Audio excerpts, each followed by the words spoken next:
Students, welcome to the Ksce 199 Faculty Student Scholarship Seminar. If you're a student in the class, I hope you've had a chance to go to the Canvas site and look up the paper that will be required for the 25% of the grade. Short paper reaction to either one or several of the talks. And it's all laid out there for you on the assignment sheet in the Canvas site. If you have any questions about it, please feel free to ask me. And I'll get answers to you. You, the students, and others who have been invited are present here as panelists. You can be seen by the presenter, and you have the opportunity for spoken questions and to be seen by the panelist after the talk for interaction. If you're here as a registered attendee, you can't be seen or heard by the panelist, but you can certainly listen to the program. And if you have a question for the presenter, please feel free to either put it in the chat or you can raise your hand and one of the hosts or I will give you a microphone and you can ask it that way. Tonight, our eighth speaker for the semester, got 5 to go, is Dr. Sandra Lee. Dr. Lee is a professor in the Department of Communications and Philosophy here at Keene State. Professor Lee holds a BA in the field of philosophy and psychology from George Washington University. He's got a PhD in philosophy from Georgetown University. He spent his college years, we were just talking about, in DC during some very interesting times that I would like to sit down and have lunch about and talk some more. Let's do it. He's been at Keene State since 1986, teaching courses such as logical argumentation, philosophy and the Holocaust, existentialism and literature, existentialism and film. His writing is rich in topics of philosophy and the arts and popular culture, ranging from essays about the Red Sox that I found, why are they our Red Sox, to books about films of Woody Allen, to essays about the Holocaust.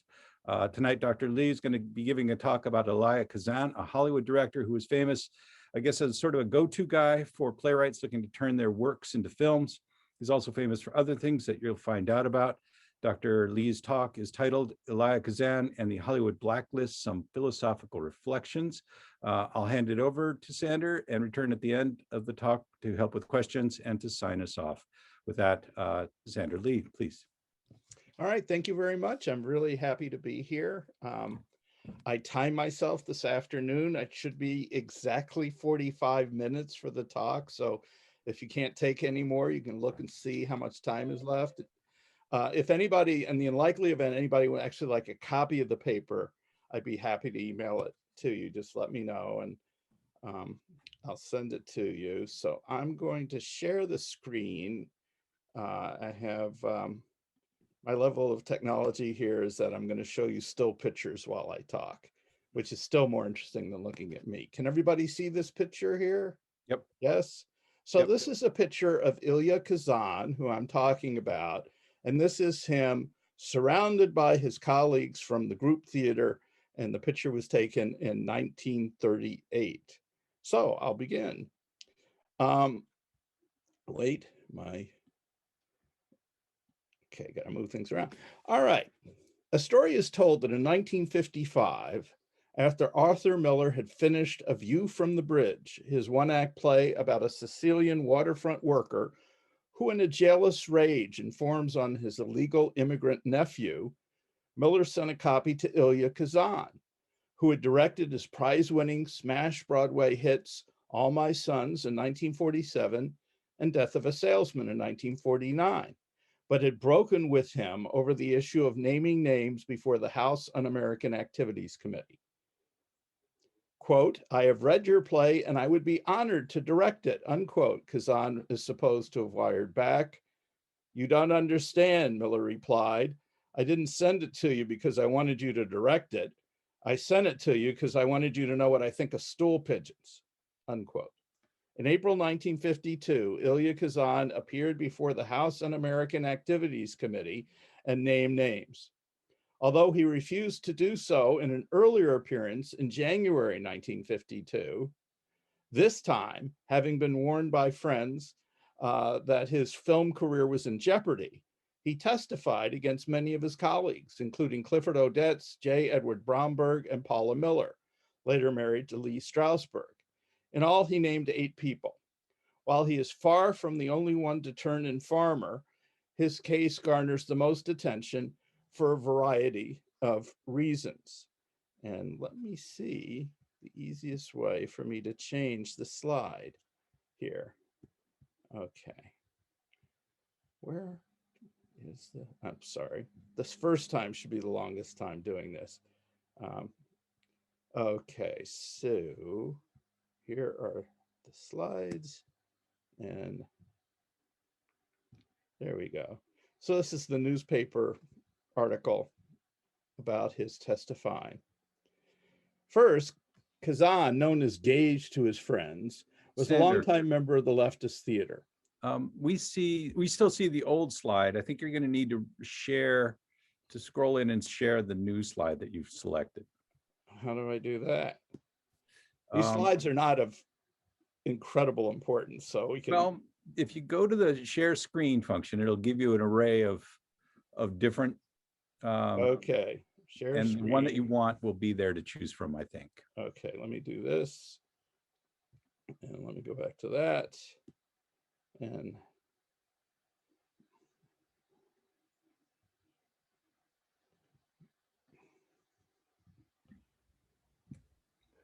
hey, Sander, just before you go on, I'm just wondering if the students present, because I don't know the context in which they're coming here, do they know the term naming names? Do they?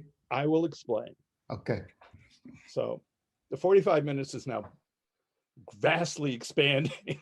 So let me go back to the slides, and if we have trouble with the slides, you can use your imagination. That sounds fine. So, because they're just pictures of stuff. So there's the article from the newspaper. Okie dokie. So there were a number of reasons why his case gets the most attention. First, Khazan, who is known as Gage to his friends, was a longtime member of the leftist theater community in New York, having joined the group theater in 1932 and the Actors Studio in 1947. In 1935, he electrified audiences with his performance as a striking taxi driver in Clifford Odets' groundbreaking play, Waiting for Lefty. Khazan is remembered for the end of the play when he would yell "strike" to the audience while giving the clenched fist salute, which is the communist salute. Audience members would then rise to their feet and repeat the salute. Even though Khazan left the Communist Party in 1936, he maintained his friendships with many of his colleagues from that era. So when he was called to testify before HUAC a second time, everybody assumed that he would again refuse to name names. HUAC says, name people that you know who are communists. And the question is, do you do it? Second, in 1952, Khazan was at the pinnacle of his career, both in the movies and on Broadway. As the director of such major films as A Tree Grows in Brooklyn, 1945, Gentleman's Agreement, 1947, and A Streetcar Named Desire, 1951. Many people believe that he alone in Hollywood had the clout to refuse to cooperate with HUAC and make it stick. He was just too valuable a commodity. Furthermore, even if Hollywood blacklisted him, he could easily return to his career directing Broadway hits like The Skin of Your Teeth and Death of a Salesman. Broadway had virtually no blacklist, especially for the very famous. Third, unlike his fellow informers, for example, Larry Parks, Lee J. Cobb, and Sterling Hayden, Khazan publicly justified his actions, both in a full-page ad taken out in the New York Times on April 12, 1952, and later in his autobiography. And, of course, Khazan directed On the Waterfront, 1954, a film that is widely viewed as a defense of informing. In this presentation, I will undertake a philosophical examination of whether Khazan's acts that undoubtedly contributed to the destruction of the careers of many of his talented colleagues and friends, can be justified on traditional ethical grounds.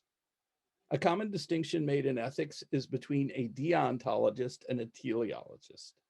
A deontologist, like Immanuel Kant, believes that the moral worth of an act is intrinsic to the act itself, while consequentialists, say the utilitarians, Jeremy Bentham or John Stuart Mill, believe that the moral worth of an act lies primarily in its consequences. I will undertake an examination of the question of how a follower of traditional utilitarian or Kantian moral theories might attempt to justify or condemn Kazan's actions.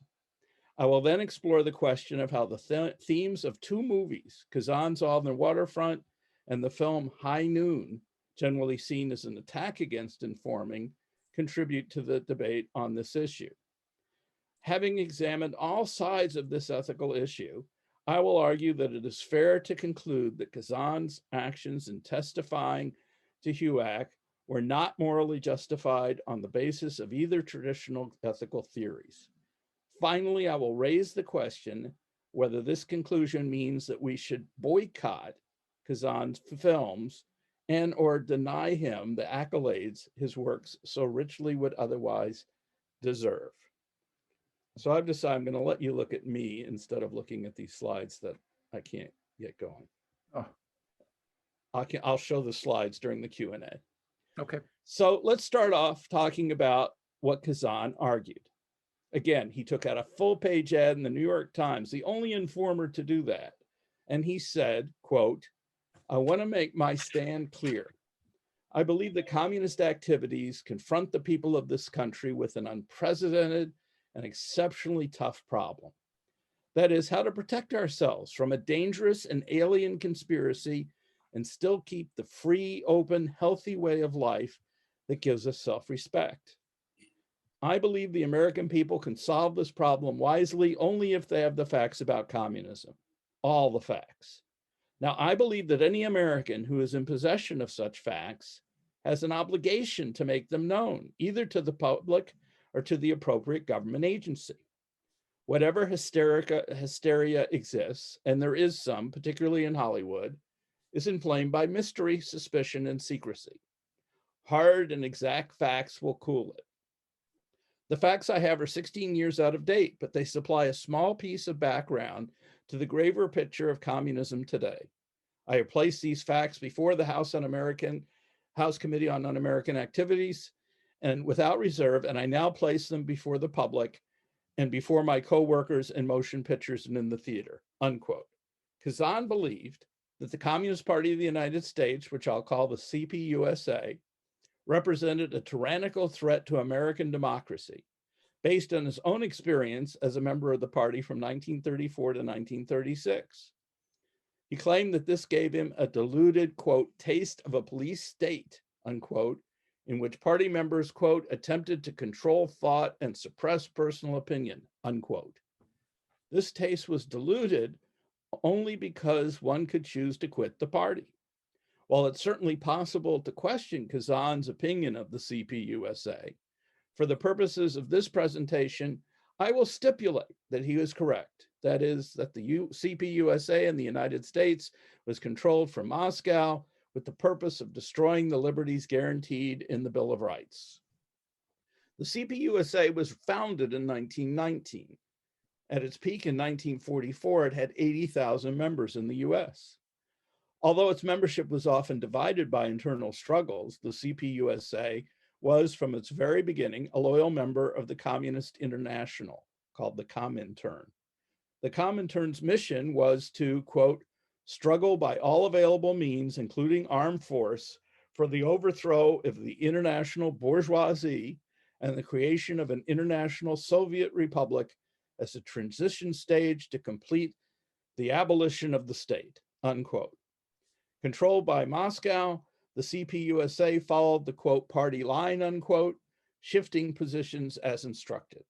For example, when the Soviet Union signed a pact with Nazi Germany in 1939, the Cpusa abandoned its prior anti-fascist position, yet when Germany invaded Russia in 1941, it abruptly returned to its former anti-Nazi position.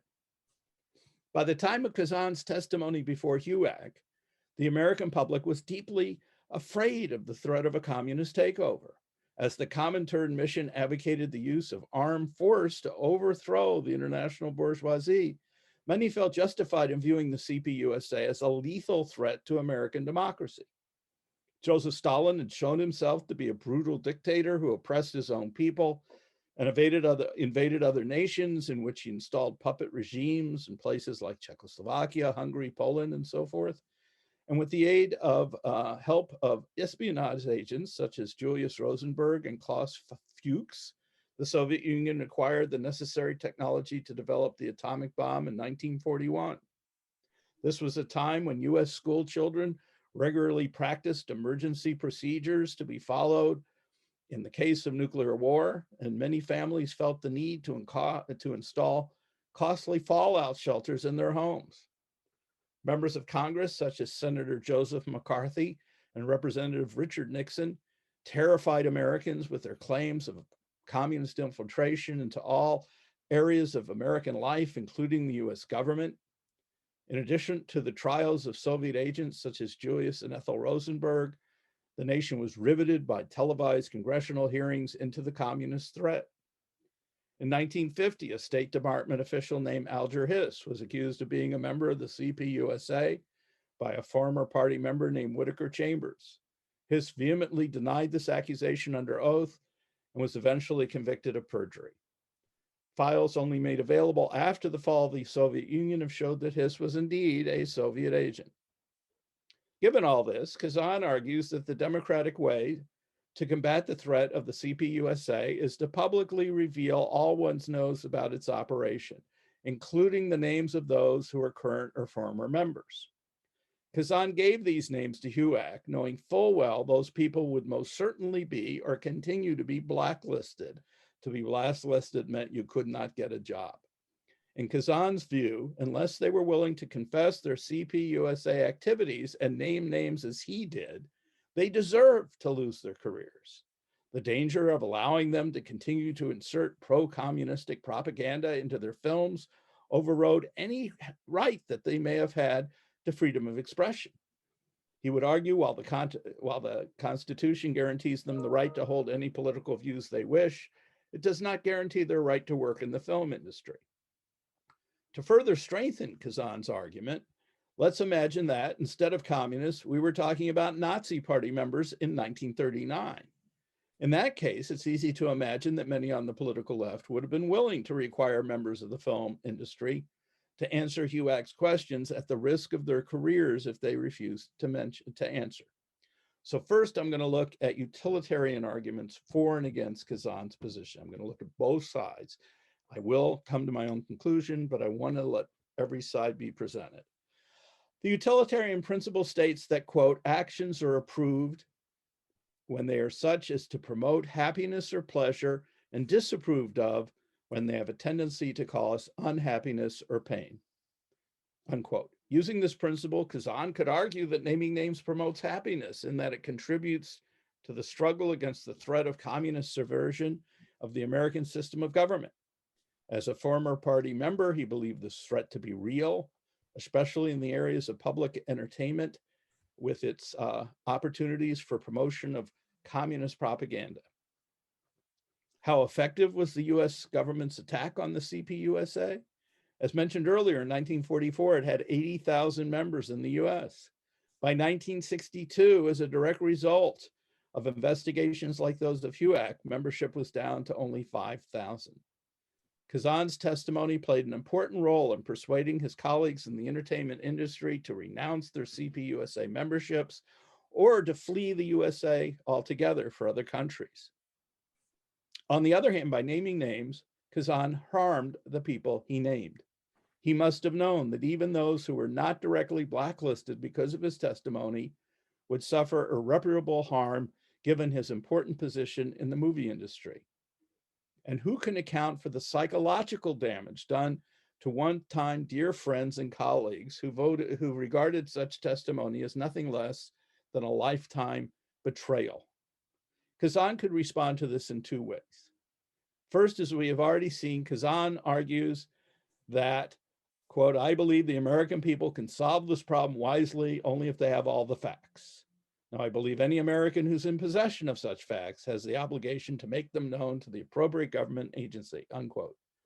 As he claims that all Americans have an obligation to name names, he can argue that those he names should also inform. By doing so, they would avoid blacklisting, and any harm done to them by Kazan's testimony would be avoided. Like many informers, Kazan argued that everyone he named was already known by HUAC, and as a result, they were already blacklisted before he even testified. Thus, by simply confirming what HUAC already knew, he wasn't doing them any additional harm. This claim is worth examination as it could be of importance in balancing the benefits and harms caused by his testimony. In his autobiography, Kazan admits that playwright Clifford Odets, one of his closest friends and colleagues, was harmed as a result of blacklisting. In addition to the negative effects it had on his work, Kazan admits that Odets was snubbed in public and even on occasion insulted as he walked down the street. Yet Kazan claims that Clifford Odets was most harmed by his own testimony, not Kazan's, in May 1952. One could, on the other hand, argue that given the fact that Kazan named him the month before Odets testified before HUAC, it was Kazan's testimony that initiated Odets' downfall, even though Odets was originally blacklisted in 1947. This incident undermines Kazan's claim that naming those who were already blacklisted did them no additional harm. And I'll just mention, we can talk about this more in detail if you want to later on, that getting blacklisted initially did not mean that getting blacklisted again wasn't harmful, because many people worked their way out of being blacklisted. So if you were blacklisted in 1947, then maybe by 1952, people would start hiring you again. But if in 1952, you were named again, then you went right back to the bottom of the line and were blacklisted. Morris Kanowski, an actor named by Khazan who was already blacklisted in April 1951, faced additional public humiliation when his invitation to speak at a Jewish community center in Queens in May 1953 was withdrawn because he, quote, would not be acceptable to the community, unquote. News of this rejection was announced in the June 6, 1953 edition of the New York Times in a story banned, quote, actor banned in Queens, unquote. While one could say this was the result of his original blacklisting, the fact that Kanowski was invited after his initial blacklisting and then uninvited suggests that more recent newspaper stories about others who named him, such as Kazan and the actor Sterling Hayden, played a role in the center's decision. Wood Bromberg, a successful character actor, fled to England to find work after being blacklisted in 1951. He died of a heart attack brought on by stress at the age of 47 in the same year. So by the time Kazan named him in 1952, Bromberg was already dead. Given that, you could argue that Kazan's testimony could no longer harm him. However, his wife and 2 children were still alive, and one can imagine that seeing and hearing his name attacked in the media could only increase their suffering, coming as it did only a few months after his death. Heart attacks were common among people who were blacklisted. The very well-known actor John Garfield had a heart attack and died at the age of 39 after being blacklisted. Another argument against Kazan's claim is the fact that many of those who called before HUAC continued to be blacklisted, even though they named names, as Odets himself did. According to an article in The Guardian, quote, the most famous victim was Larry Parks, who had starred in the Jolson story and Jolson Sings Again, 2 movies, and admitted to HUAC that he had been a party member. He was damned if he did and damned if he didn't. He pleaded with the committees not to make him name names. Quote, I beg you not to make me do this, unquote.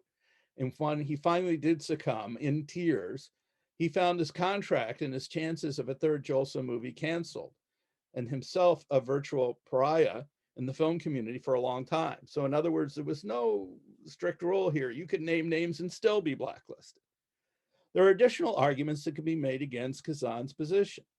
The most obvious is to point out that at the time of Khazan's appearance before the committee, membership in the Cpusa was not illegal. Forcing people to reveal their political opinions and associations at the risk of blacklisting clearly seems to violate guaranteed freedom of thought, freedom of expression, and freedom of association. In addition, the greatest concern of the committee was that party members would infuse the films they created with communistic propaganda. However, the committee was unable to point to specific scenes that contained such propaganda. The few films HUAC did reference were those like Mission to Moscow, 1943, The North Star, 1943, and Song of Russia, 1944, were films made at the behest of the Roosevelt administration to encourage American audiences to view our Russian allies in a positive light. Another film sometimes mentioned was Tender Comrade, 1943, a film that encouraged American women on the home front to live and work together to support the war effort. Since these were, at least in part, American propaganda films, it is much more likely they were intended to support American war aims as opposed to converting the American public to communism. Furthermore, it's impossible to deny that many blacklisted filmmakers also contributed to films of great artistic merit that contain no discernible communist propaganda. This claim is substantiated by the many Academy Award-winning films made by those blacklisted, not only before but during the period of blacklisting. Perhaps the most famous incidents involved the films The Brave One, 1956, and The Bridge Over the River Kwai, 1957. Using the alias Robert Rich, blacklisted writer Dalton Trumbo wrote the Academy Award-winning screenplay for The Brave One. It was not until 1975 that Trumbo was finally acknowledged by the Academy. Similarly, blacklisted writers Carl Foreman and Michael Wilson wrote the screenplay for The Bridge Over the River Kwai. When it won the Academy Award for Best Adapted Screenplay, that award was given only to Pierre Boulle, the author of the book on which the film was based. This was done even though Boulle did not speak English. So by blacklisting these people, HUAC was not only depriving many talented artists of their livelihoods, it was also depriving audiences of the opportunity to experience great works of art. Supporters of HUAC might respond that this sacrifice was justified to ensure that audiences be protected against communistic propaganda.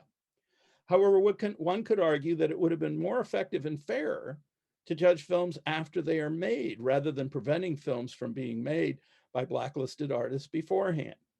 Admittedly, while such an approach might eliminate blacklisting, it might replace it with an equally disturbing policy of censorship for those films perceived as promoting communistic aims. In a free society, the utilitarian solution to this concern should be, as John Stuart Mill argued, to allow all points of view to be presented and trust the American people to separate good arguments from bad ones. So now I'm going to turn to Kantian arguments for and against Khazan. Simply put, Kant believes that the moral act first requires what he calls a good will. Virtuous acts must be done from a sense of duty as opposed to following one's desires. Ultimately, for an act to be good, it must be in accordance with his famous categorical imperative, which states that one should always act as you would have everyone else act in the same circumstances, and that one should always treat others as ends rather than means to an end. Although often confused with one another, this is not the same as the golden rule. The latter states that, quote, one should treat others as one would like others to treat oneself, unquote. Those who follow the golden rule are motivated to treat others well, at least in part by self-interest, with the expectation that they will be treated well in return. However, as a deontologist, Kant believes moral acts should be motivated only by one's sense of duty, never by a calculation of one's self-interest. Indeed, even to consider the results of one's actions is inappropriate to Kant. So what Kantian arguments could be used to justify Khazan's position? Kant is often interpreted as claiming that one has the duty to tell the truth at all times, especially when one is engaged in a legal proceeding such as testifying before a congressional committee. Kant's most famous arguments on these issues are found in his brief essay on the supposed right to lie from philanthropy, published in 1797. This essay resulted from a debate with a French writer, Benjamin Constant, a debate which included the notorious example of the murderer at the door. Constant argues against Kant by claiming that Kant's injunction against lying would make it, quote, a crime to lie to a murderer who has asked us whether a friend of ours who he is pursuing has taken refuge in our house, unquote. There is some controversy about Constant's interpretation of Kant on this point. However, if Constant is at all correct in his interpretation, then the example of Khazan's testimony before HUAC certainly involves the duty to tell the truth while testifying under oath. While one might argue that Kant wouldn't require you to respond to the murderer, a stronger argument could be made that you do have an obligation to respond truthfully to questions when you've been served with a subpoena. So that's a Kantian argument in favor of Kazan naming names. According to Alan W. Wood, quote, as we have already seen, the duty to make a truthful declaration under oath is not owed merely to the attorney who asks you the question, but involves you in a relation of right to the judge, the jury, and the entire process of justice, unquote. Helga Varden makes a similar point. Quote, first, if one is lying to a representative of the public authority, one is not lying to a private person, but to a public official. The public authority represents all of us, yet no one in particular. It's not a private person, but a public artificial person, an institution that we have created because we need a common agency through which to work together. Therefore, if one lies to a public officer or lies under oath in court, then one lies to everyone. Wood goes on to construct an example which seems to fit Kazan's situation even better. Quote, suppose you are a witness under oath in a court of law. You're asked by the prosecutor a question, the truthful answer to which would predictively result in the conviction of your friend, in Kant's example, your brother, who you know to be innocent on a charge of murder. Here, an unscrupulous prosecutor might play the role of the murderer at the door, the innocent defendant, the role of this intended victim. And again, you are faced with the choice between telling the truth and saving them. So we're now taking this position and flipping it around to see how it could be used for a Kantian argument against Kazan's naming names.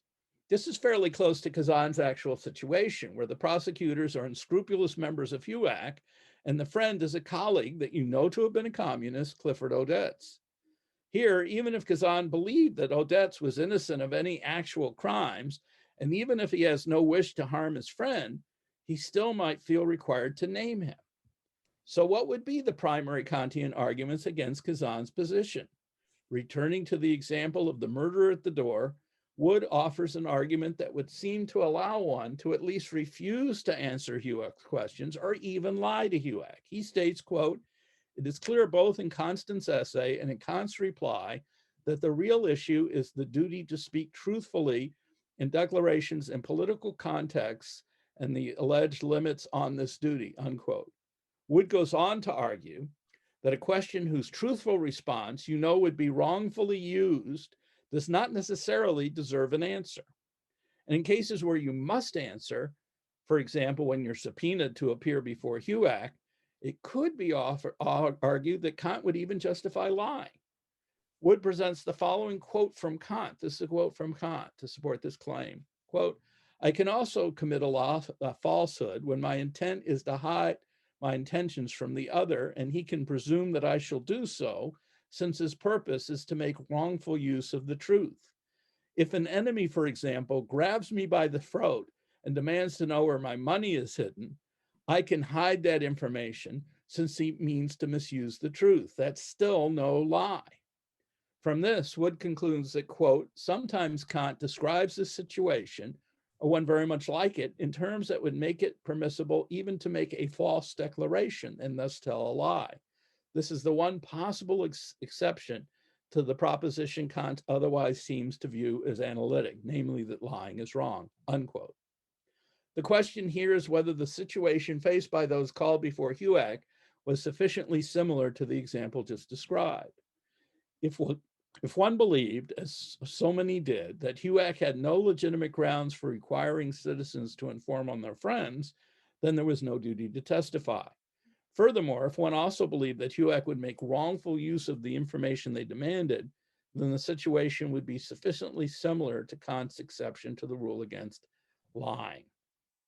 Of course, Kazan himself would reject these Kantian arguments because he believes that HUAC did represent legitimate public authority, and that individuals such as himself had a duty to reveal everything they knew about the activities of communists. He believed that even if the people he named were his friends, and even if his information was, quote, 16 years out of date, unquote. So let's take a brief look at the film On the Waterfront, directed by Elia Kazan in 1954. In other words, 2 years after he named names. Returning to Kazan's justifications for informing, we'll now explore Kazan's masterpiece, the 1954 film On the Waterfront. This film, directed by Kazan with a screenplay written by fellow informer Bud Schulberg, tells the story of dock worker Terry Malloy, Marlon Brando, who struggles with the question of whether he should inform on the mob-connected union boss, Johnny Friendly, played by Lee J. Cobb, who was also an informer. Malloy lives in a culture that condemns snitching under all circumstances. Malloy was raised by like many Americans to believe it is better to endure injustices than to rat out others to the authorities. We watch as Malloy endures one tragedy after another, including the deaths of his best friend and his own brother. Finally, he follows the urging of his girlfriend, Eva Marie Saint, and his priest, Carl Malden, and names names. By analogy, Johnny Friendly and his associates are like the American communists. Their actions are so horrendous that one has the moral duty to inform on them to the authorities. Indeed, most of us would be willing to accept that we have a responsibility to inform the police about activities of violent criminals. However, there are some problems with this analogy. First, as we already noted, membership in the Cpusa was not illegal. Furthermore, none of the people named by Kazan had committed any crimes at all, certainly no violent crimes. Informing against criminals is one thing. Informing against people who have committed no crimes and have no plan to commit future crimes is something very different. If these American communists were so dangerous, why was it they never broke the law? Kazan is arguing that it is wrong to keep silent about the beliefs of people with whom you disagree, even when you know that naming them will destroy their careers and even in some cases, their lives. It may be true that American communist leaders attempted to diminish the political freedom of their followers. In this sense, Kazan may well be correct in that remaining in the CPUSA gave one a genuine taste of life in a police state. However, as Kazan himself points out, no one is forced to stay in the CPUSA. Many members could and did leave the party once they realized its flaws. This raises the question of whether we should punish individuals for making what we view as a dangerous mistake, either by remaining in organizations we view as abhorrent or by refusing to name names of such organizations after they have left them. Again, most Americans agree with John Stuart Mill that freedom of thought includes the freedom to be wrong. This is why the US allows people to join groups that are condemned by most of us. Whether it is the Ku Klux Klan, religious cults, or many of the current conspiracy cults that we know about, we believe it is better to allow people to make mistakes rather than live in a society that paternalistically punishes citizens for holding unpopular views. Now, we can imagine situations in which it would be morally appropriate to inform on communist activists, and several anti-communist films did just that. However, like On the Waterfront, these films portrayed American communists as acting just like violent gangsters. Two well-known examples are The Woman on Pier 13, 1949, AKA I Married a Communist, which is my favorite title of these kinds of movies, and Pick Up on South Street, 1953. Well, let's turn to High Noon, a film that came out in 1952. While On the Waterfront was widely seen as Kazan's defense of informing, High Noon is just as widely seen as Carl Foreman's indictment of informers. In his 2017 book, High Noon, The Hollywood Blacklist and the Making of an American Classic, Glenn Frankel quotes Bosley Crowther's August 1952 review for the New York Times, in which Crowther states that the film was, quote, a drama of one man's bravery in the midst of a town full of cowards. It's a story that bears a clear relation to things that are happening in the world today, where people are being terrorized by bullies and surrendering their freedom out of senselessness and fear. He goes on to point out that, quote, an anonymous editorial writing for The Nation magazine, a progressive magazine, also got the message. Quote, there must be times these days when Mr. Foreman feels that he too has been deserted by those who should have helped him stand off the bullies and the tough guys whose aggressions have so largely destroyed the moral fiber of a Western town that goes by the name of Hollywood, unquote. Despite the fact Foreman was nominated for an Academy Award for Best Screenplay for his work on High Noon, he would not receive another official screen credit for many years, while Foreman's script for The Bridge Over the River Kwai, 1957, won an Oscar for Best Adapted Screenplay. Foreman's work on the film was not acknowledged by the Academy until March 1985, almost a year after his death. Although repeatedly nominated by the Academy for a screenplay, Kwai was the only film to win the award, an award he was never allowed to receive.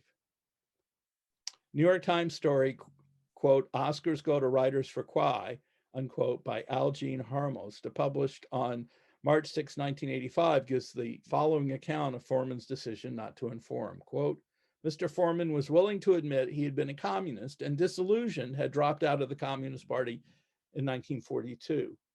HUAC, however, demanded that he name other communists. His friend John Weaver says, quote, the day Carl testified, I drove him to the station. He said they offered a deal. They hand him a list of names of people who had been named over and over again, and he could pick 5 or 6 of them. And that way he couldn't do people any harm. Carl said he answered, no, but I will destroy myself, unquote. High Noon is the story of Will Kane, Gary Cooper, the marshal of the town of Hadleyville. The film begins with the wedding of Kane to the young and beautiful Amy Fowler, Grace Kelly, in the town church surrounded by the entire community. His wife, who is a Quaker, has convinced Kane to quit his job with its potential for violence and leave town to start a more new and more peaceful married life. After the wedding, Kane receives a telegram saying that Frank Miller, Ian McDonald, a vicious outlaw that Kane arrested 5 years earlier, has been released from prison and is returning with his gang to kill Kane. Initially, Kane allows himself to be convinced by his wife to leave town, but he can't go through with it. He feels a moral obligation, a sense of Kantian duty to confront Miller, even if this means his death. The bulk of the film consists of Kane trying to convince his community to stand with him and confront the evil represented by Miller and his gang. One after another, his best friends and strongest supporters turn their back on him, including his deputy Harvey Pell, Lloyd Bridges, his mentor Martin Howell, Lon Chaney Jr. Kane is stunned as he listened to Howell, his former marshal and the man who trained him, rationalizing his excuses for abandoning him. Another good friend, Herb Baker, James Milligan, initially agrees to help, only to back out later. Everyone he talks to urges him to run away, without understanding that his strong sense of duty prohibits such cowardice. Kane eventually faces the 4 killers alone, killing 2 until his wife overcomes her disdain for violence and shoots a 3rd gunman in the back. When Miller takes his wife hostage, she claws his face, giving Kane the opportunity to shoot him. Once the threat is past, Kane throws his badge into the dirt and leaves town with his wife as members of the humiliated community look on in silence. In his book, Frankel explains that Foreman was called to testify before HUAC during the supervision of the filming of High Noon. Like Kane, he too sought the backing of his friends and colleagues, only to be repeatedly disappointed. Most of his so-called friends urged him to abandon his principles and name names to save his career. This was something Foreman refused to do. Like the character Herb Baker, Stanley Kramer, Foreman's boss, partner, and good friend, promised to support his principal's stand, only to back out later. Immediately after his testimony, Kramer succumbed to pressure from Columbia Pictures studio chief Harry Cohn and sent Foreman a letter firing him in the middle of the filming of High Noon, which Foreman had written the screenplay for. Foreman retained a lawyer and forced Kramer to allow him to finish the film. In exchange, Kramer made Foreman give up his title of associate producer. When the film became an enormous success, Kramer took credit for it without ever mentioning Foreman. Despite being a Republican and a friendly witness before HUAC, Gary Cooper was one of the very few to support Foreman after his testimony, offering to invest in Foreman's plans to set up his own production company. However, Cooper eventually withdrew his support, demonstrating that even a big star and prominent Republican like Cooper was afraid to risk his career for his principles. Glenn Frankel suggests that, quote, it is an intriguing exercise to compare and contrast High Noon with On the Waterfront, another classic film to emerge from the blacklist era and one whose politics were supposedly the exact opposite. On the Waterfront was written by Bud Schulberg and directed by Elia Kazan, both of whom were former communists who, unlike Carl Foreman, denounced the party and named names. The film's hero, Terry Malloy, a New Jersey dock worker played by Marlon Brando, turned state witness and testifies against a corrupt union boss played by Lee J. Cobb, who was also an informer, who rules by bribery and terror. Terry's conversion from a loyal stooge to the union to a whistleblower is an act of personal courage. Yet despite the intention of the creators, the two films seem like compatible companion pieces when viewed from a modern perspective. Both are about brave men who, when abandoned by friends and allies, choose to stand alone against evil forces and triumph, unquote. Here, I disagree with Frankel. Terry Malloy was not abandoned by everyone for choosing to take a morally courageous stand. In fact, for most of the film, Malloy resists the entreaties of his priest, Carol Malden, and his girlfriend, Eva Marie Saint, to inform, despite the fact that Johnny Friendly has killed both his best friend and his brother. After Malloy finally testifies, he confronts Friendly with his community of fellow workers watching. They are so moved by Malloy's willingness to get beaten up that they march behind him in solidarity into the warehouse. Kane doesn't need anyone to tell him his duty. He's committed to doing the right thing, whether anybody supports him or not. By their very nature, the two films differ in their message to their audience. On the Waterfront is Kazan's attempt to justify his personal betrayal of many of his best friends. While High Noon has no need to justify Kane's decision to stay and fight, the audience recognizes Kane's integrity without the need for arguments. Foreman's goal is not to justify his actions, but to publicly shame both his immediate community, Hollywood, and American society as a whole for their unwillingness to fight for what they know is right. It's easy to be virtuous when such behavior carries no risk. The test of character comes when everyone else is willing to trade their integrity for security. Thus, I believe High Noon presents a more successful metaphor for the moral dilemmas of the blacklist period. The last section, I am almost done. Did Elia Kazan deserve an honorary Oscar? In 1999, at the age of 90, Elia Kazan was given a honorary Oscar for lifetime achievement. While some supported Kazan enthusiastically, for example, Warren Beatty, Robert De Niro, and Martin Scorsese, others, for example, Ed Harris and Nick Nolte, refused to applaud. One argument given in favor of the award was the fact that 47 years had passed since his HUAC testimony, and that hence it is finally time to honor his achievements. I do not accept this argument because I do not see how the passage of time lessens the severity of his acts. Kazan continued to defend his actions decades later. For example, in an interview in 1976, Kazan said, quote, I would rather do what I did than crawl in front of a ritualistic left and lie the way those other comrades lied, and betray my own soul. I didn't betray it. I made a difficult decision. Others defend Kazan by agreeing with Dalton Trumbo, who said the following in his 1970 acceptance speech for the Laurel Award delivered to the Writers Guild of the American West. Quote, the blacklist was a time of evil, and no one on either side who survived it came through untouched by evil. Caught in a situation that had passed beyond the control of mere individuals, each person reacted as his nature, his needs, his conviction, and his particular circumstances compelled him to. There was bad faith and good, honesty and dishonesty, courage and cowardice, selflessness and opportunism, wisdom and stupidity, good and bad on both sides. When those of you who are younger look back with curiosity on that dark time, as I think occasionally you should, it will do no good to search for villains or heroes or saints or devil, because there were none. There were only victims. While I can accept this argument, that's unquote, while I can accept this argument in the case of those like Lee J. Cobb or Sterling Hayden, who later expressed deep regrets for their actions, I cannot accept it in the case of an unapologetic informer like Khazan. For the most part, I would usually agree with Nietzsche's claim in The Genealogy of Morals that, quote, "It is certainly best to separate the artist so far from his work as to not to take him seriously as his work," unquote. If Kazan had won a competitive Oscar for his work on a specific film, even On the Waterfront, which I agree is a terrific film, I would be willing to accept the argument that the honor was for the work and not for the man. However, given the fact that Kazan was being given an honorary award for lifetime achievement, an award that was given 23 years after he had directed his last film, it is difficult not to see this as an award for the man as well as his work. So in closing, while I would usually disagree vehemently with anything written by the fervent anti-communist Billy Wilkinson, who wrote for The Hollywood Reporter at the height of the Red Scare in the 1950s, I must confess I find his following arguments compelling, although not in the way he intended them.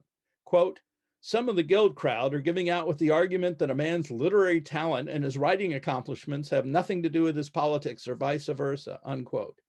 In the present circumstances, quote, "in present circumstances, national and international, this is a rather stupid argument, because when any man uses his talents in industry to grab Americans' dollars, which directly or indirectly help out a cause that is dedicated to the overthrow of our form of government, the least any loyal American can do is not vote an award to such a man," unquote. Now, of course, in this passage, Billy Wilkinson was arguing in 1952 against giving the award to Carl Foreman for High Noon. But if we reverse engineer this argument, it could be applied to Kazan in 1999. I would agree that in informing on his friends to the authoritarian HUAC, Kazan used his talents to grab American dollars while helping out a cause, red baiting, that was dedicated to the overthrow of our form of government, namely the overthrow of the Bill of Rights and the US Constitution. And that's the end. Thank you very much for listening. Good. Well, thank you. See, and you can see people applauding, which is so unsatisfying. But certainly are. And thanks very much for a very interesting paper. There are some questions. I want to read them or get them in front of you. But I do have sort of a quick question at the start. And that is that you were talking about On the Waterfront and High Noon and some other films and works and things like that have, oh yeah, actually there's one thing. If you want to show some of the slides, maybe. Yeah, I'll show them real quick. Yeah, sure. I have them here. This is I'm terrible at this kind of stuff. You can. That's okay. So this was the picture. There's Kazan with members of the theater group in 1938. Many of these people, he ruined their careers. He's smiling at them. And here is a picture of Kazan around the time he got the Academy Award, talking about how much he hates communists and how much he was willing to give up. I'm willing to give up my film career in the interest of defending something I believe in, but not this. And here's him saying that, talking about how he doesn't want to crawl in front of the ritualistic left and betray his soul. And here is Clifford Odets. Part of his head's cut off, but Clifford Odets, who Kazan named, and his career was, for all intents and purposes, ruined. Oh, these are terrible. I'm sorry. I'm terrible at this. But that's Wood Bromberg, who ended up dying at the age of 47 of a heart attack, who Kazan named. There's a picture from On the Waterfront with Marlon Brando. And here is an iconic picture of High Noon with Gary Cooper. Here's a picture, not a very good picture, of Carl Foreman, who was blacklisted for writing High Noon and ended up leaving the country and going to England to work. Here's his best friend, Stanley Kramer, who threw him under the bus. And finally, my favorite picture, there's Dalton Trumbo writing in his bathtub. Okay, go ahead with your question. In his office. You're going to leave that picture with us? It's great. Thanks. Appreciate that.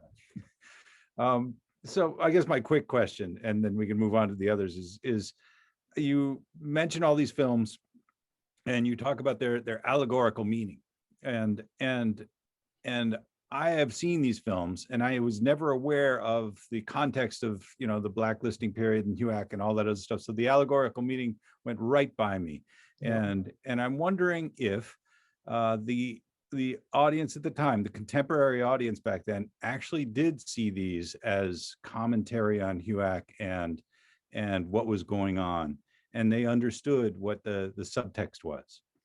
Well, I'm a philosopher, not a sociologist. Sure. But I have opinions about everything. I think it's pretty much the same as it would be today, that people who followed the news and knew what was going on and had read about Elia Kazan naming names probably got it when they saw On the Waterfront. High Noon, when they saw their hero, Gary Cooper, being turned down by person after person to support him, I think those who knew what was going on with HUAC, I think they probably got it. Let me put it this way. There was considerable talk, as I quoted in my essay, there was considerable talk in the media at the time of this, in the New York Times and Los Angeles Times, but of course, you can make the argument that a lot of people don't pay any attention to any of that. And the people that don't pay any attention to any of that probably didn't get it. Sure. Okay, thanks. Sure. Marie has a couple of questions. One that I've been on for a while, and I think it's a good one. A subtext here, and this is Marie's question, is that the communist movement was a lot stronger in the United States than I at least was taught. Me too. This is Marie, but me too. I mean, only if the Communist Party were really powerful would that explain why Khazan thought, given his experience of thought control in the Communist Party USA, that putting his colleagues' professional lives into a tailspin was the ethical thing to do. Can you talk a little bit about the strength of the Communist Party? So again, I'm also not a historian. I always want to be careful. Uh-huh. But I did a lot of research into this when I was writing this, and I talked to a lot of people. And I think it is fair to say that there was a legitimate concern among, I'd say, a large percentage of the American people that the communists were on the verge of taking over this country. I mean, this was the height of the Cold War. People were desperately afraid of nuclear war. I think people were absolutely stunned when the Rosenbergs were accused of being Soviet agents, and when Claude Fuchs, who was much more important, was convicted of having turned over the nuclear secrets to the Soviets, which is no doubt he did do. And I mean, I won't get into the whole thing. I'm been a person on the left, and for decades and decades there have been debates over, was Alger Hiss really a communist or wasn't he? Well, today we know he was. And there were decades of debate over, were the Rosenbergs really guilty? Well, now we know that Julius was. There's still many people who say that Ethel wasn't, but Julius was a Russian agent. And then there's also the argument of, the argument they would give at the time, that it was better to give the nuclear bomb to the Russians so we wouldn't be the only, I won't get into all that stuff. Okay. But I think there was, among the American people, a genuine terror that communists were going to take over this country. And I am old enough to remember the ducking under your desk, the civil defense drills and the signs about nuclear, shelters and so forth. So whether the communists really were a threat, and I would agree with you that the CPUSA was never really a threat, that from everything I've read about, and I read a lot about it, they talked to each other. They talked. They didn't do anything. They didn't have any plans. They weren't going to, there was no January 6th coming from the communists. They were not going to storm Congress. They weren't sabotaging anything. So I would think in retrospect, no, there were no danger at all. And it was greatly overblown. But at the time, people thought they really were. Can I push back on that a little bit there, Sander? Yeah. I didn't realize that they were connected to Moscow. I thought that it was just, did you mention that they were connected to Moscow, that they were actually in communication? I mean, that sounds a little dangerous. They're more than in communication. I mean, this was no secret, that they made it very clear that this was part of communist ideology at the time, was that Moscow was the center of the worldwide communist revolutionary movement, and that I've studied Marx and Lenin and all of that, and that revolutionaries should follow the line of the party. And when the party sets a line, everyone should follow that line. And no, there's no question about that. I mean, communists admitted that. You know, there was Okay. nobody saying, "Oh no, we don't pay any attention to what Moscow says." That nobody said that. Okay. By the way, we had a bomb shelter in my house in Salt Lake City, and when I was growing up, and it was the scariest place, and it was terrifying just to think about it. But we had a bomb shelter, built-in special. Into your house? In the house. Yep. Oh my fortified. God. We didn't build it. We bought the house. I mean, we didn't build a bomb shelter. I can just hear the real estate agent say, and the most attractive thing about this house is you'll survive a nuclear war. Chuck Weed is here. He's got his hand up. I'm gonna turn his. There you go. You can turn your microphone on, Chuck. Thank you, Michael. By the way, I visited a fallout shelter in Maine that was part of a millionaire's complex in about 1965, but it was fantastic. Sandra, I was fascinated. And I agree with what Michael said, that, you know, I've seen both of those films, but I was too naive, I think, to see how they related to the blacklist. And I'm wondering if you have if your essay with a bibliography will be available, because I think it's fascinating. Yeah, so why don't you, anybody who wants it, just email me, slee@keene.edu, and I'll send it to you. Is that the best way to do it? Yes. Michael? Or do you want to distribute it, or should I just send it to anybody who wants it? Just send it to anybody that wants it. Yeah, to. so Chuck, email me and I'll email it to you. So okay, thank you, Sandra. To rip it to shreds. Okay. Point out my many mistakes. Okay, so I have a comment from Wes. Rendered the following judgment of, you've rendered a judgment of Khazan. I don't see how the passage of time lessens the severity of his actions. That's high standards, and it's also clear in a single statement. And well, Wes, do you want to jump in with a question or anything about that? Yeah, thank you, Sandra. This is lovely. This is wonderful and very difficult to respond with anything except just a question to clarify. But I'm a philosopher. I want people to argue with me. He's got more of a question below, so good. Go for it.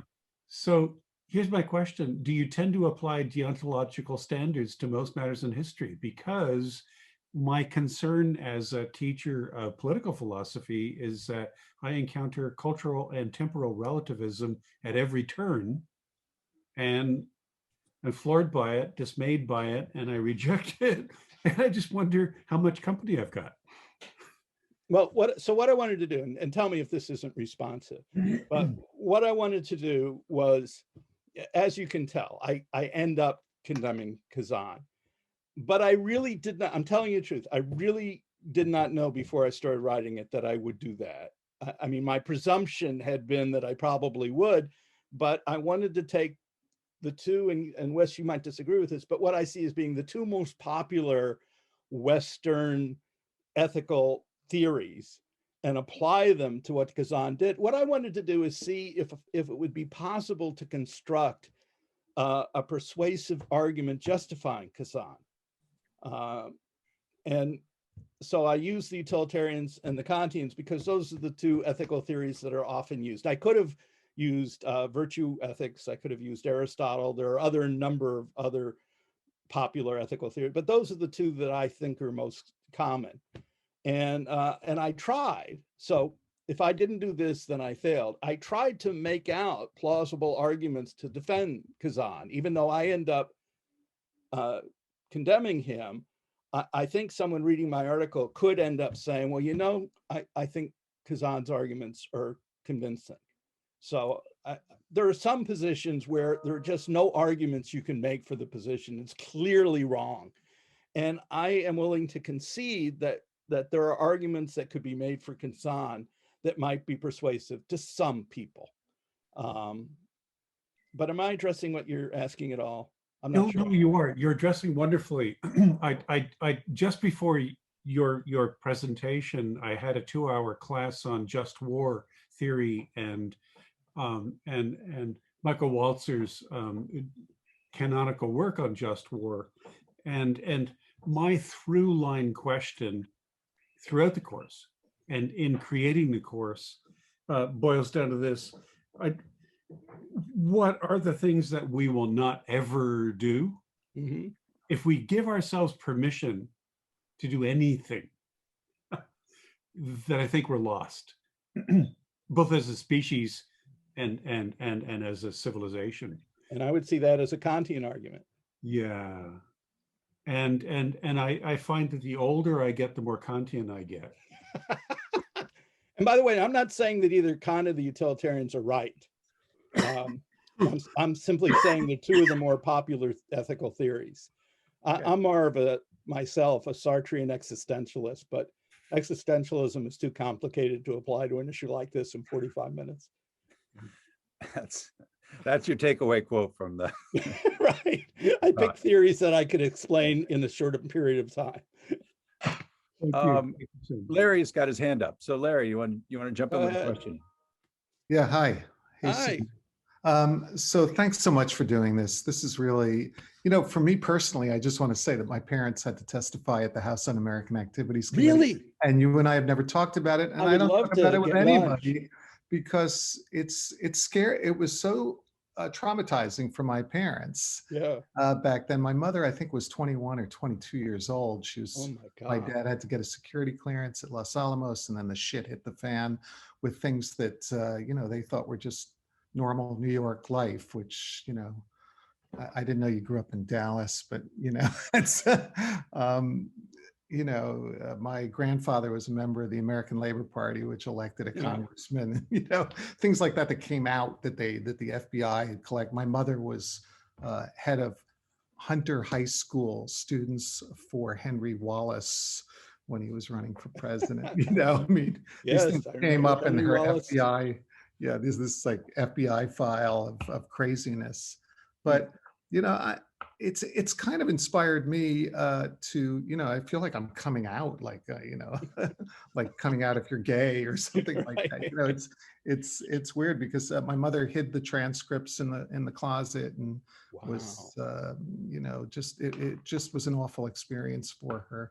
And so it's kind of empowered me though also to be brave about things. And and I think of the courage that the people had who didn't snitch. Khazan was no revered figure in my family. Yeah. And so I want to raise this thing that's happening right now, which a lot of us have talked about, is HB 544. I'm a state house rep, and I watched this thing get passed this week in the state house. It did get passed. Yeah. Oh and my. HB 544 prohibits people in state institutions from discussing racism or sexism. Now, it's not law yet. It has to go through the Senate. It has to be signed by the governor. It's tucked into the budget bill. There will be conferences. There will be, I'm hoping this thing gets out. But it was really quite a week at the State House. I mean, one of the things I just tweeted today was the Speaker of the House calling, and it's on video. I pulled it out of WMUR's, caught it.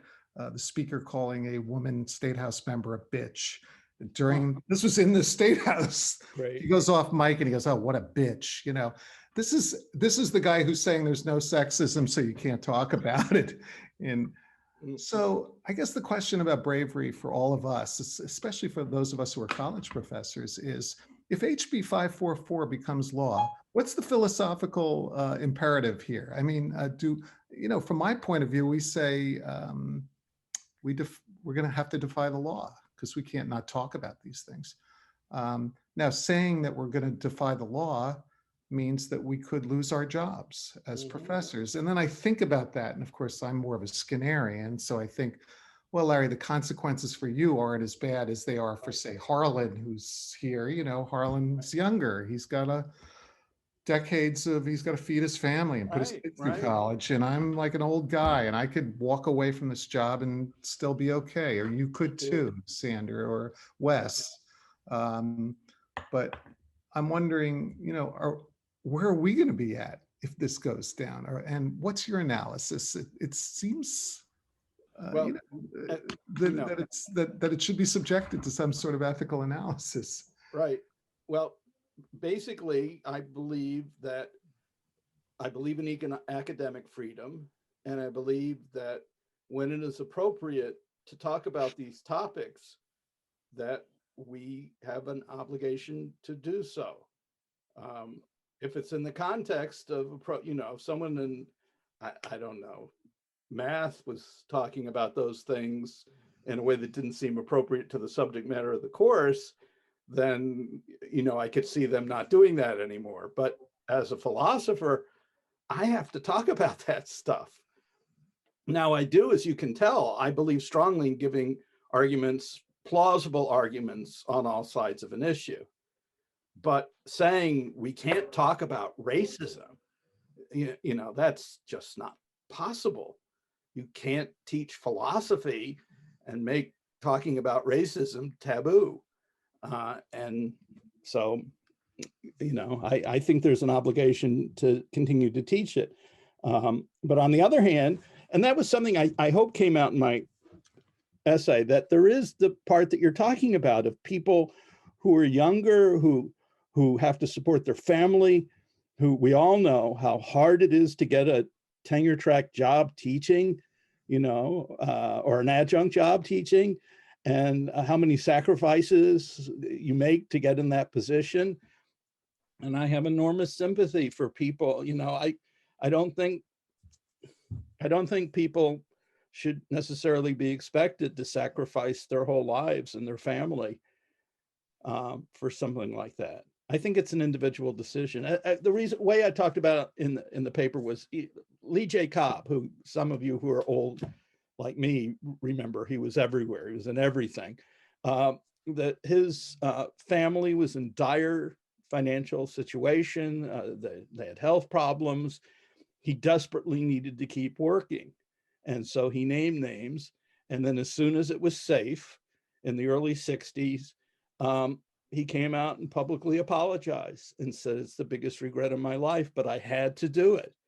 And I have no problem absolving him and agreeing with Dalton Trumbo that he was a victim, you know, that he was put in a horrific situation. The reason why I picked Khazan to go after is because Khazan was not in a horrific situation. He was gonna be fantastically successful, even if he did defy them. He would have been a hero. His plays would have run on Broadway endlessly. And even if he had been blacklisted, and there's some people who think he wouldn't have been, that, as I said, there's some people who think that if he had said no, that would have done it right there, that would have broken HUAC's back right there.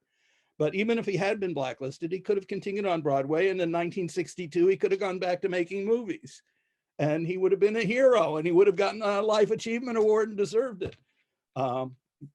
But I don't feel that I am in a position to tell people who desperately need work that they have an obligation to give up their careers like that. But I personally, I'm in the same situation you are, where, you know, I'll go down on my principles at this point. I can afford to. So, but I want to know more about this because I don't really understand what this law is saying.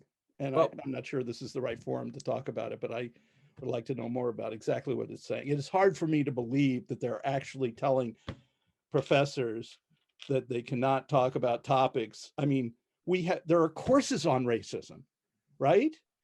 How do you teach your course on racism without discussing racism? It just is senseless. So here's what I want to do. Chuck, you've got your hand up, but I was thinking that we have about run the time for questions, and I want to give students or anybody else that's been here and the clock sufficiently that they can head out. I'll stick us around for the webinar for those that want to stick around, but I also wanted to honor where we just went, which is to a very interesting historic reference about Larry and his parents, and you know, went to sort of the 50,000-foot outlook on the repercussions of this discussion, from, you know, sort of a one director to what it means for people practicing in the field of academia. And I think that's such an interesting and sufficient ending point that I want to take the rest of the questions into later in the conversation. And I'll also record the chat so that I can send it to you, Sander, and maybe you can, you know, I can use it in my class and save myself from teaching one day. You can do that. Students and others that wish may leave. We'll leave the webinar going for a little bit. There's a couple on the Q&A that I didn't get to. I'm sorry. But yeah, so where were we? I think Sandra, you were asking the question. Larry, Chuck, you have your hand up. Does anybody want to jump in just a few minutes before we close down entirely? I think it's a testimony to Sandra, to this topic and how you presented it, Sandra, that I was surprised that it created this, I don't know where HB 544 came out, but suddenly it's like, wow, these are like ultimate moral questions. Yeah. These are, do you snitch or do you not snitch is how I framed it, but right. Crudely, but and you're saying, hey, you got to really, you got to dig into the weeds here. Chuck, do you want to jump in? You've got your mic off. Okay. Yeah. Yeah, I wanted to point out to Larry that 544 is just a follow-on to Mr. Trump's trying to prevent any teaching of critical racism or any other theory that would challenge the integrity and beauty and wonderfulness and goodness of the United States of America. So it's just a bunch of people that were elected to office while you're up there, Larry, that are just representing that part of the American culture. Right, and Chuck, and I got to compliment you too. I've known you for a million years, and you've always been dedicated. You've always stood up and said things, even if they were unpopular, about the college, about the world, about the state. You're an example of someone who's always had that kind of courage, and I admire you for that. Thank you, Larry. Me too. Other questions? Marie, you have a question about Anti-Semitism. and anti-Semitism. Do you want to ask that, or do you want to leave it in the chat? I can read it, and I'll say, yes, there was absolutely an anti-Semitic component to the whole blacklist era. If you look at the people, it's not universally true. Dalton Trumbo is not Jewish, and Carl Foreman was not Jewish, but a lot of the people, a disproportionate number of the people who were blacklisted were Jewish. Well, I see that Elia Kazan was not. No, he wasn't. Many people think he is, but he's not. And I wondered if the people that he named names were. I mean, do you think he was anti-Semitic, or do you think that had nothing to do with him? No, I don't think he was anti-Semitic. Well, do you know what happened to him in the Communist Party when he was in it? Because it sounds like it was I pretty do bad. know. I do know what he's upset about, and this is where I'll defend him. He was treated terribly by the Communist Party. He was in it from 34 to 36 when he was involved with the theater group, which was very much of a communist organization, and he was ordered by the party to no longer be involved in activities that he thought were important. And so initially he agreed not to be involved. And then he was ordered to go to a meeting and engage in self-criticism and confess his wrongs and promise not to do it again. And that's when he said, no, he said, goodbye. So he had a reason, he had a reason to be angry at the party. What was he supposed to drop out of? I'm sorry, we can find the details, but it was some activity. The group would pick the next plays to do and how to direct them and so forth. And he had advocated for certain plays. He points to, and this is justified, that there was one of the Hollywood 10 was named Albert Maltz, was a screenwriter. And Albert Maltz famously in the 1940s did a film. I'm trying to remember what the film was. I can't remember now, but it was a very good film. And he was a party member.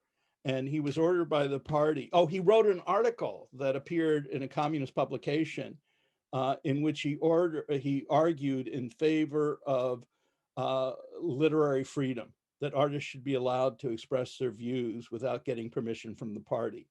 And the reaction to that was so negative that in the next issue, he published a retraction and said, I was wrong. I was wrong. Artists should have to get the approval of the party. And Elia Kazan saw that, and he was so disgusted by that. So I think Elia Kazan's hatred of the party came from a real place. But the question is, do you then ruin the careers of people? Remember, as far as I know, every single person that Khazan named was no longer a member of the party. They had all left. He was being asked, who was in the party with you in 1934? And for HUAC, that was enough. It wasn't, you'd think if HUAC was reasonable people, I said, well, I was in 1934, but I left because I decided it was wrong and terrible, that should be enough. But it wasn't. They said, okay, fine, prove that you think it's wrong and terrible by telling me the name of everyone you ever saw at one of those meetings so we can blacklist them. And again, the other part of it that is so bizarre, it's like, out of Kafka, is this thing of, you didn't know what was going to happen to you. There were people who named names, but continued to be blacklisted. There were people who didn't name names, who they didn't bother to blacklist. It made no sense. That's why you were in such fear, because it wasn't even predictable. So the people who named names were not necessarily doing what would get them off. They were doing the only thing they could think of that might get them off. But then some of them ended up being ruined anyway. So they both lost their career and they lost their integrity. Larry Parks is the most famous example of that. He was just destroyed as a human being. Anyway. Sander, the randomness of terror campaigns is effective precisely because you don't know whether you're going to be the victim of the campaign. Right. And being successful was a very good protection. One of my favorite stories is about Lucille Ball, who was starring in a little show called I Love Lucy in the 50s and was by far the most popular celebrity in the United States. And she'd been a member of the Communist Party in the 30s. I mean, a card-carrying member. They found her Communist Party card with her name on it. And so HUAC said, well, we have to talk to her. So they made a deal, and HUAC flew out to Los Angeles so she wouldn't have to go to Washington.